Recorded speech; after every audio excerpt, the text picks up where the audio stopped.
Police સૂત્રો પાસેથી મળતી માહિતી મુજબ નવા બોરભાઠા ગામની તક્ષશિલા સ્કૂલની પાછળ આવેલી એક સોસાયટીમાં 24 વર્ષીય જગદીશ ઉર્ફે જગ્ગો રમેશ રાઠોડ અને 30 વર્ષીય રેણુકાબહેન કલ્પેશ રાઠોડ છેલ્લા 4 મહિનાથી લિવ ઇન રિલેશનશિપમાં રહેતા હતા.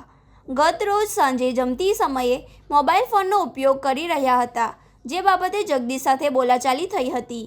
જોતજોતામાં આ ઝઘડાએ ઉગ્ર સ્વરૂપ ધારણ કરી લીધું હતું.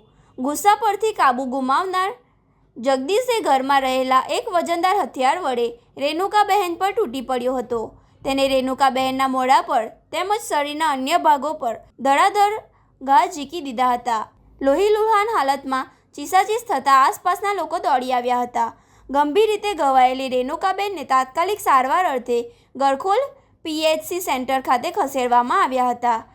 જોકે તેમની તબિયત વધુ લથડતા વધુ સારવાર અર્થે સુરત સિવિલ હોસ્પિટલ રિફર કરાયા હતા.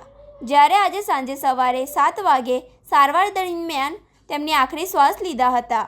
મૃતક રેણુકાબહેનને અગાઉના પતિથી 2 સંતાનો હતા. આ બંને બાળકો પણ માતા અને જગદીશ સાથે જ રહેતા હતા.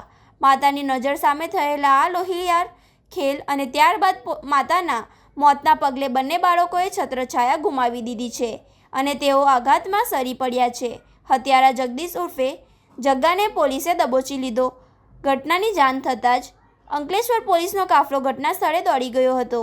પોલીસે ગુનો નોંધી ગણતરીના કલાકોમાં જ હુમલાખોર આરોપી જગદીશ ઉર્ફે જગ્ગો રમેશ રાઠોડને ઝડપી પાડ્યો હતો. આજે પોલીસની ટીમે આરોપીની સાથે રાખી ઘટના સ્થળે પહોંચી હતી, જ્યાં સ્થળનું પંચનામું કરી જરૂરી સંયોગિક પુરાવા એકત્રિત કરવામાં આવ્યા હતા. પોલીસે હત્યાનો ગુનો નોંધી આગળની કાયદેસરની તપાસ તેજ કરી છે.